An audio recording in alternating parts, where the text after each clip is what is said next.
Por ejemplo, es cierto que cada país, al especializarse en aquello que tiene una ventaja, definitivamente va a contribuir más a una producción mundial.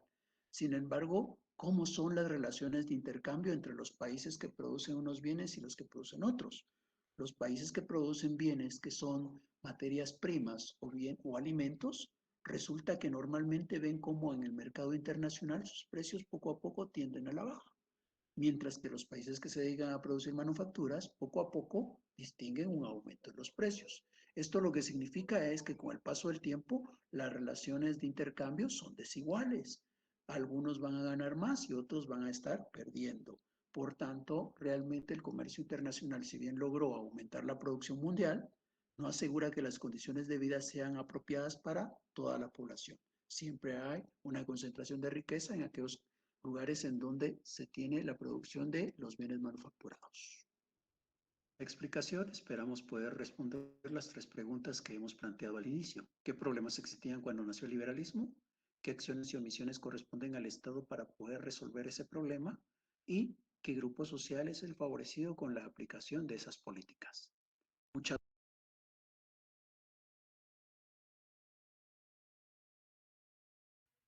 Bien, entonces hemos estudiado el segundo de los pensamientos. Este es el liberalismo. Bueno, tratemos de contestar esas tres preguntas ahora. ¿Cuál era la problemática que había cuando surgió este pensamiento? La La sobreproducción. sobreproducción. Muy bien, la sobreproducción era el problema. Pero ese problema de la sobreproducción era un problema generalizado en el mundo. Solo Sí, para porque algunos todos países de tenían Inglaterra. economía cerrada, ¿no? Solo algunos países o solo un país. Sí, solo un país tenía ese problema en ese momento. ¿Alguien dijo por ahí todas las economías cerradas? No, todas eran cerradas en aquel entonces, definitivamente. Todos tenían el pensamiento mercantilista. Todos eran economías cerradas. Pero el problema de la sobreproducción no era común a todos. Solo Inglaterra había alcanzado la sobreproducción. Entonces, el problema de Inglaterra era distinto al problema de todos los demás, porque en tanto todos los demás seguían pensando como el mercantilismo con su problema de subproducción, Inglaterra ya tenía un problema de sobreproducción. Ese era el problema de Inglaterra. El producto le estaba sobrando, por eso es sobreproducción. El producto supera, la oferta supera a la demanda. Bien, ese es el problema. Ahora, ¿cómo se consideró que podía resolverse ese problema? ¿Quién creó las ideas para resolver el problema o quiénes crearon las ideas? Adam Smith. Adam Smith y David Ricardo, aquellos economistas clásicos de los que hablamos en nuestra primera unidad, ¿se recuerdan? Ellos son los que crearon la solución. ¿Y cómo se conoce o con qué nombre hemos llamado a esa solución? Tratado de Libre Mercado. No, Exportación. Teoría del comercio internacional. muy bien, teoría del comercio internacional. Esa es la creación de ellos, la teoría del comercio internacional. Ahora, esta teoría del comercio internacional dice qué es lo que tiene que hacer el Estado, ¿verdad? La teoría del comercio internacional fue convincente y todos dijeron, ¡hala, pero qué equivocados habíamos estado! Vaya que don Adam Smith y don David Ricardo se la ingeniaron, ¿verdad? Porque nosotros andábamos perdidos en el mundo oscuro del mercantilismo. Ya, fue convincente. Esta teoría del comercio internacional, ¿qué es lo que dice que tiene que hacer el Estado? O sea, ¿en qué consiste la política económica? ¿En qué consisten las acciones o las omisiones? En especializarse en un producto. No, el Estado no tiene que especializar a nadie. ¿Qué es En lo que abrir dice? las Abre las fronteras. fronteras. El Estado lo que tiene que hacer es abrir las fronteras. En este caso, ya no se trata de hacer, sino de omisiones, ¿verdad? En el mercantilismo era acción. Yo soy un gendarme, soy un policía que estoy en la frontera y estoy controlando. Ahora el Estado se hace a un lado, deja de estar controlando las fronteras y da libertad para que pasen, para que salgan. Esa fue la solución. el dejar hacer, el dejar pasar. El Estado se hizo al margen, se hizo a un lado, y como dijo el compañero anteriormente, si en el mercantilismo estábamos considerando una fuerte intervención del Estado, bueno, pues resulta que acá esa intervención prácticamente desaparece, ¿verdad? Porque el Estado ya no actúa, sino al final de cuentas, lo que hace es entrar en omisiones. Bien, y que los estados se hayan hecho a un lado para dar esa libertad, y por eso se llama liberalismo, ¿verdad? Que el Estado se haya hecho a un lado y haya concedido libertad para que entre, para que salga el que quiera con los productos que quiera, ¿a quién favoreció? A los En capitalistas, ¿sabe? Inglaterra, Muy bien, ahí hay dos respuestas, ¿verdad? Pero ninguna de las dos por sí sola es correcta, pero combinadas sí nos dan la respuesta correcta. No podemos decir que favoreció a los capitalistas, porque capitalistas hay en todo el mundo y no todos los capitalistas fueron favorecidos con este liberalismo, solo algunos. Por ahí alguien contestó Inglaterra, pero no a todos los ingleses favoreció tampoco, solo a un grupo de los ingleses. La respuesta entonces es a los capitalistas ingleses, ¿verdad? Los capitalistas ingleses que tenían sobreproducción son los que resultan favorecidos con este pensamiento. Bien, ¿alguna duda, alguna inquietud, algún comentario?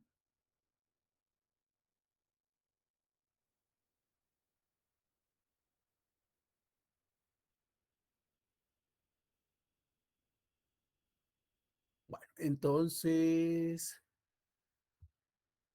veamos un tercer pensamiento, pero ubiquémonos en el tiempo.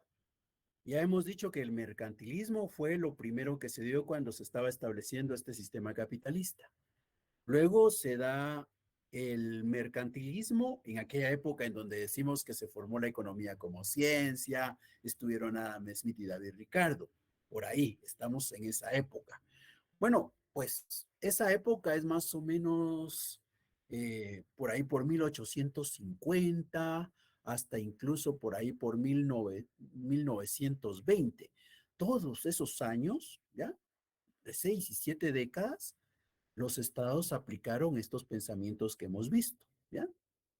Pero en 1930, ya va a ser casi 100 años, en 1930 todos estaban aplicando ya el liberalismo, ya todos los estados eran liberales, ya no había mercantilismo, todos liberales. Pero resulta que siendo todos liberales, ahí en 1929, 1930, se presentó un problema económico que hizo que dejaran de ser liberales. Y ese pensamiento que van a hacer ahí como consecuencia de esos problemas se conoce como keynesianismo. Keynesianismo, el nombre se debe a que quien lo creó es John Maynard Keynes. Keynes es un inglés que en algún momento fue contratado por los Estados Unidos para que orientara la economía de Estados Unidos.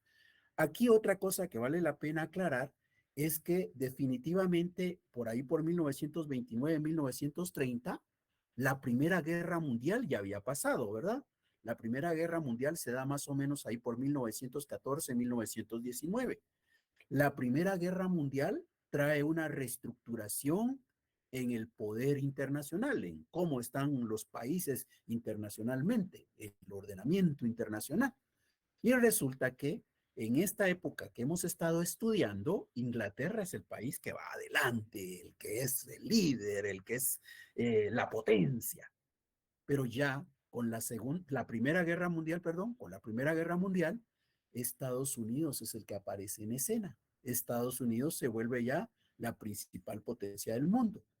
Cuando se da este problema del que vamos a hablar ahora, por ahí por 1929, 1930, ya el centro de atención, el centro hegemónico del mundo, ya no es Gran Bretaña, ya no es Inglaterra, ahora es Estados Unidos. Pero veamos qué es lo que pasa entonces con este tercer problema. Les comparto ahora el video de el keynesianismo.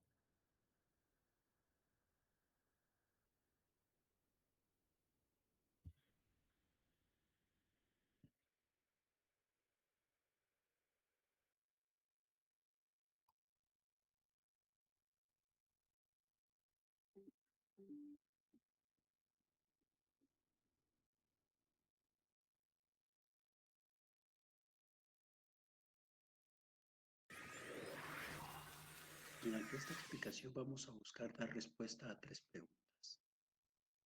¿Qué problemas existían cuando nació el pensamiento keynesiano? ¿Qué acciones u omisiones recomienda este pensamiento para el Estado? Y, finalmente, ¿qué grupo social es favorecido con la aplicación de estas políticas? Este pensamiento se llama keynesianismo en honor al apellido de la persona que lo creó, John Maynard Keynes, un economista inglés que fue importante dentro de los Estados Unidos para enfrentar la crisis que se vivió en la década de los 30. Como antecedente, debemos de tratar lo que ocurrió después de la Primera Guerra Mundial. La Primera Guerra Mundial permitió que el centro de poder se pasara del Reino Unido a los Estados Unidos. En esa época de posguerra, la economía mundial y en especial la de Estados Unidos fue próspera satisfactoriamente. La política económica estaba fundamentada en el liberalismo. Por tanto, el Estado estaba al margen de la actividad económica y era el sector privado el que principalmente en el ejercicio de esa libertad orientaba el sistema económico. ¿Cómo eran las relaciones que se establecían en ese momento? Como hemos dicho antes, cuando hemos explicado el sistema económico, las familias perciben un ingreso y ese ingreso tiene dos posibles destinos. Una parte es para el consumo y la otra parte es para el ahorro. Hoy centramos nuestra atención en el ahorro. Ese ahorro normalmente es colocado en una entidad financiera, un banco. Y este banco no se queda con los recursos, sino los usa para otorgar préstamos a personas. Estas personas que reciben ese dinero prestado, en algunas ocasiones utilizan esos recursos para financiar un consumo suntuario. Es decir, en aquel entonces se utilizaba para comprar automóviles o para comprar cualquier aparato electrodoméstico que se hubiera inventado en el momento. Pero por el otro lado, también tenemos la posibilidad de que esos recursos que se obtienen del préstamo puedan ser utilizados en el mercado financiero en la compra de acciones. ¿Por qué se prefiere comprar una acción? Una acción lo que hace es darnos un derecho de propiedad sobre las utilidades que genera una empresa. En la medida que la empresa se financia con acciones, le da la oportunidad a los tenedores de estas de obtener rendimientos. Si las empresas van bien, entonces el propietario de las acciones va a obtener un volumen de rendimientos aceptable. En ese contexto, para poder comprar una acción hay que ir al mercado financiero, hay que ir a la bolsa de valores. En la bolsa de valores se hace entrega del efectivo y a cambio se recibe ese papel, en donde la empresa se compromete a hacernos partícipes de sus utilidades. Como las empresas en ese momento estaban en expansión, cada vez producían más. Consecuentemente, tenían una alta rentabilidad. Todas las personas estaban dispuestas a comprar acciones porque sabían que esto les iba a permitir participar en las utilidades de esas empresas y hacerse fácilmente de recursos. En ese contexto hay una anécdota interesante. Para Kennedy, en aquel momento, cuando se estaba lustrando los zapatos, viene el que le apoyaba en la limpieza de sus zapatos y le dice, ¿quiere un consejo? Compre acciones petroleras y de los ferrocarriles, no se arrepentirá. Ese comentario hace que Kennedy venga y a un agente amigo en el interior de la bolsa le dice, si cualquiera puede invertir en la bolsa y un lustrador puede predecir el futuro, sin duda el mercado está sobrevalorado. ¿Qué quiere decir que el mercado estaba sobrevalorado? Quiere decir que las acciones se estaban vendiendo cada vez a precios más altos, porque las personas creían que las empresas cada vez podían obtener más utilidades. Pero realmente las utilidades no iban a llegar porque las empresas no estaban creciendo al ritmo que las personas estaban esperando. Las personas estaban comprando acciones que realmente estaban a un precio más alto de lo que realmente podían obtener como beneficio. Esta situación poco a poco se fue generalizando y la población entró en un pánico. Cuando entran en pánico, cuando ya empiezan a creer que de verdad esas acciones están sobrevaloradas, las personas lo que van a hacer es venir y tomar sus acciones y buscar cambiarlas nuevamente por dinero, tratar de recuperar el dinero aquel que utilizaron para comprar la acción. Vuelven a la bolsa de valores con los papeles con el ánimo de venderlos. Pero como este pánico se ha generalizado, son muchos los que están llegando a la bolsa de valores y pocos los que quieren comprar. En ese contexto, si son muchos los que quieren vender y pocos los que quieren comprar, los precios van a tener que bajar. Y cuando bajan los precios de las acciones, prácticamente se da una quiebra, una caída en la Bolsa de Valores de Nueva York. Ahora, ¿qué repercusiones va a tener eso cuando se regrese a las relaciones con el banco? Aquella persona que ha recibido dinero prestado ahora tendría que venir y pagar, pero no puede pagar porque ha perdido su dinero en la bolsa de valores. Entonces, el banco no logra recuperar aquel dinero que prestó. Si el banco no logra recuperar ese dinero, por tanto, tampoco va a poder conseguir o seguir prestando dinero para financiar ese consumo suntuario. Ese consumo va a disminuir. Pero de igual manera, tampoco va a prestar dinero para que sigan comprando acciones. Las acciones también van a dejar de comprarse. La inversión financiera va a disminuir. Ahora, el problema se da cuando las familias van a buscar recuperar los ahorros que le han confiado al banco. El banco no puede devolver ese dinero. Las familias van a tener que mermar su consumo. El banco se va a declarar en quiebra porque no puede recuperar el dinero prestado y entonces no puede cumplir con su obligación de devolver los ahorros a las familias. En ese contexto, entonces, ahora, ¿qué está pasando en el sector real? En el mercado real, en el mercado de los bienes y servicios. Resulta que ahí lo que tenemos es una situación en donde la oferta está superando a la demanda. La cantidad de bienes que está produciendo las empresas es superior a lo que la sociedad está requiriendo. ¿Y eso en dónde se va a notar? En que los inventarios de las empresas están creciendo, las bodegas se están llenando, es decir, los empresarios están viviendo una crisis de sobreproducción. Ahora, ¿quién va a resolver la crisis de sobreproducción en este momento? El Estado no, porque como recordarán, estamos en un contexto liberal y en ese marco el Estado está al margen de la actividad económica. Entonces, a quienes les corresponde tratar de resolver este problema es a los empresarios. ¿Y los empresarios qué decisión toman ante la sobreproducción? Ellos creen que si reducen la producción, entonces van a lograr el equilibrio. Ellos ven que sus bodegas se están llenando y toman la decisión de parar en la producción, de dejar de producir. Cuando los empresarios dejan de producir, lo que hacen es generar desempleo y consecuentemente las familias se quedan sin sus ingresos. Cuando las familias dejan de captar esos ingresos, disminuyen su consumo. Si el consumo de las familias ha mermado, entonces la demanda se hace más chica. Los empresarios dijeron, reduzcamos la oferta para alcanzar el equilibrio. Redujeron la oferta y resultó que al final lo que obtuvieron fue una demanda más chica. El equilibrio no se alcanzó. ¿Qué dijeron los empresarios? Pues intentemos otra vez reducir la oferta. ¿Cómo? Reducción de la oferta porque hay un aumento en los inventarios, por tanto, bajamos la producción, generamos otra vez desempleo, bajan los ingresos de las familias dejan de consumir, la demanda se hace más chica, los inventarios siguen creciendo, las bodegas siguen llenándose. Esto lo que nos muestra es que la economía cada vez está produciendo menos, que la economía ha entrado en una depresión. ¿Cómo resolver el problema de la sobreproducción? ¿Cómo resolver el problema de la depresión que se está viviendo? Para eso es que surge el pensamiento keynesiano. John Maynard Keynes viene y dice, lo que hay que hacer es trabajar en el contexto del empleo. ¿Qué podemos hacer? Hay que crear empleo. ¿Y quién es el que debe crear empleo? Dicen, el Estado es el que debe intervenir y debe crear empleo. ¿Y qué empleo va a crear? Pues no importa, dice Keynes. No importa si contratamos a una cuadrilla para que vaya abriendo hoyos por las calles y luego contratamos a otra para que los vaya tapando. Aquí no importa qué trabajo hagan. Aquí lo que importa es que van a tener un ingreso.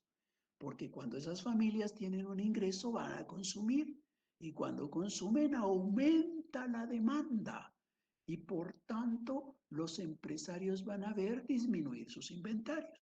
Cuando los empresarios vean que sus bodegas se están vaciando, entonces van a percibir que es el momento de contratar más trabajadores para producir más. La economía alcanzará su equilibrio, la economía se recuperará y luego se expandirá. Ahora, hay quienes podrán pensar sobre qué grupo es el favorecido con estas políticas.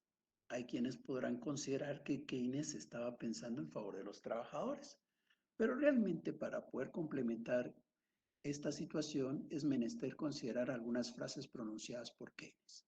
Por ejemplo, en 1925, refiriéndose a la Unión de Repúblicas Socialistas Soviéticas, viene y dice: ¿cómo puedo adoptar un credo que, prefiriendo el barro a los peces, exalta al proletariado grosero por encima de la burguesía y la intelectualidad?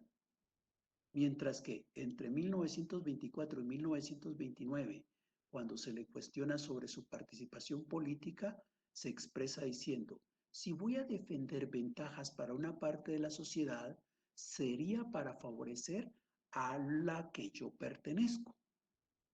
Si la lucha de clases me encuentra, será del lado de la burguesía educada. Ahora, ¿logró la economía de Estados Unidos salir de la depresión? Efectivamente, esta gráfica nos muestra cómo efectivamente durante la parte final de la década de los 30, la tendencia de la economía cambia. La economía poco a poco empieza a crecer. Sin embargo, hay quienes cuestionan el pensamiento keynesiano. Hay quienes afirman que no es el pensamiento keynesiano el que hace que la economía de Estados Unidos alcance una expansión, porque eso se puede notar. Por ejemplo, la Primera Guerra Mundial, ocurrida en 1919, permitió que la economía de Estados Unidos se presentara en una expansión. Ahora, ¿qué ocurre después de la década de los 30? Entre 1939 y 1944 se da la Segunda Guerra Mundial. Es justamente durante la Segunda Guerra Mundial que la economía de Estados Unidos presenta la mayor expansión. Eso es lo que da lugar a que haya quienes afirman que la economía de Estados Unidos dejó atrás la depresión de los 30, no por el pensamiento keynesiano, sino por la Segunda Guerra Mundial. ¿Por qué? Porque la Segunda Guerra Mundial se libra en el territorio de Europa. Los europeos, al estar en guerra, dejan de producir. Sin embargo, no porque estén en guerra, porque hayan dejado de producir, dejan de consumir. Ellos siguen consumiendo. Y no consumen solamente alimentos, también consumen armas. ¿Y cuál es la principal industria de los Estados Unidos? La producción de armas. Entonces, la Segunda Guerra Mundial le permite a Estados Unidos la oportunidad de poder ir a encontrar un mercado en Europa en el cual puede vender aquel excedente que tiene, aquella sobreproducción que había logrado. Con este desarrollo podemos contestar las tres preguntas que nos planteábamos al principio. Uno, ¿cuáles son los problemas que existían cuando surge el pensamiento keynesiano? Dos, ¿de qué manera se pretenden resolver esos problemas? Y la tercera, ¿qué grupo social es favorecido con la aplicación de esas medidas? Muchas gracias.